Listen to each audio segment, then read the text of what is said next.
Welcome back coders, this is Suraj Kelhe. In this video, I will show you one of the most used basic numeric data types in Go, which is integers. Go provides both signed as well as unsigned integer arithmetic. They are of four sizes: 8-bit, 16-bit, 32-bit and 64-bit. So these are the different types of our integers. These four are of signed type and these are unsigned type. Signed means these types can contain both positive as well as negative numbers, and unsigned types means they only contain positive numbers. Int and uint are the most used data types in Go. So most of the time we use int rather than int32 or int64. These both data types can be of 32 or 64 bits. Means it's totally compiler dependent. Rune, which is synonym for int32, which indicates value is stored, is Unicode point. Similarly, the byte is synonym for uint8 and they are used interchangeably, and byte indicates value is a piece of raw data, and uintptr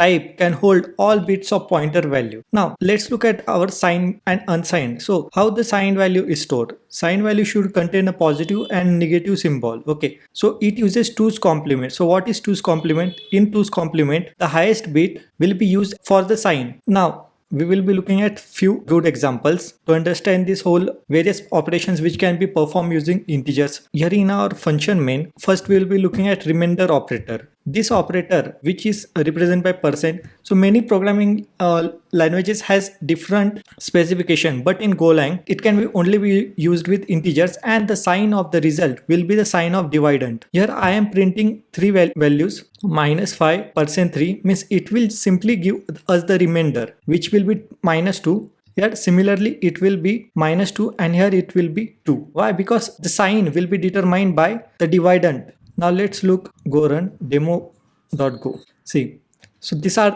results. So let's try the same thing out with a float value and there will be a compile time error. Similarly, there are other operators with which we can perform operations on integers. These are the 5 levels and they are arranged as per their precedence. In these above 2 levels, each operator has an assignment operator like plus equals, and here you can see this is the range of these 8 different types of integers. So the range of int8 is 0 to 255. The range of int8 is -128 to 127. Means a huge values can be contained as per its size. Now let's look at our next example, which is unsigned int. As I have told you that there is a range from 0 to 255. So what will happen if we add data more than its size? Then it will just overflow. So this is the variable we are declaring, and we are assigning the maximum value and we are printing it. It's u plus 1 and u square, u into u, and check out our result: 255, 0 and 1. So this is our current value. This value is due to it gets overflowed. Similar to that, what about sign int? But at that time what will happen, since sign int contain negative value, suppose the first bit is high, then what will happen? There will be a negative sign. Okay, so similar case happens here. Okay, 127 minus 128 and 1. So bits get overflowed. You can perform comparison operators on integers and they should be of same type. If both are not of the same type, then you need to use conversion operation. Now let's perform compare, which is false. There are also univary operator +3 and -3. So let's look at. So what will happen if I give minus of -3? Let's look at. See, minus and minus cancels each other out. Now there is bitwise binary operators which we can perform on our integers. Now I am taking basically uint8, which is synonym for byte as well. Now what I am doing, that I am doing left shifting the 1 and 5. Similarly declaring x and y variable and printing its values. Okay, y declared. Now I am declaring both x and y. Now here check this out, how we obtain this x and y value. First check out this execution. This is m and n. So the left bit, what will be? It will be our number and it is left shifting by the 1. Now what is the representation of 1? It will be all the zeros and at this bit will be 1. Then what will happen? All of this bit it will be shifting by 1. Okay, and just like that there will be second number 1. It will be shifting by 5 and there will be OR of these both sets. That's how we get this result x, and similar will be the case of y. Now we will be performing binary operations, 4 type, which is first one is AND, okay, X and Y. Second one is OR, third one is complement, fourth one is AND NOT, and fifth one and sixth one are left shift and right shift. Okay, now let's print their results. Okay, so we are going to do a membership test. This is one simple logic for it. Let's first print the result, and here you can see 1 and 5. Here 1 will be shifting by I steps, and X and this is also binary operator is not equal to 0. So it is just to check whether means what values does this X contains. Using this value we are finding 1 and 5 here. Now let's look at left shift and right shift. What happens in left shift? In left shift is equivalent to multiplication by 2 raised to n, and right shift is equivalent to division by 2 raised to n. And one more thing, you should use this left shift and right shift only for unsigned numbers. Why? Because on the signed bit, highest bit will be 1. So whenever you use left shift or right shift, then there will be only copies of that signed numbers. Let's look at this left shift and right shift. We are printing our results. Okay, this is left shift of X and right shift of X. So in left shift every bit will be flow by 1, and in right shift every bit will be shifted to the right.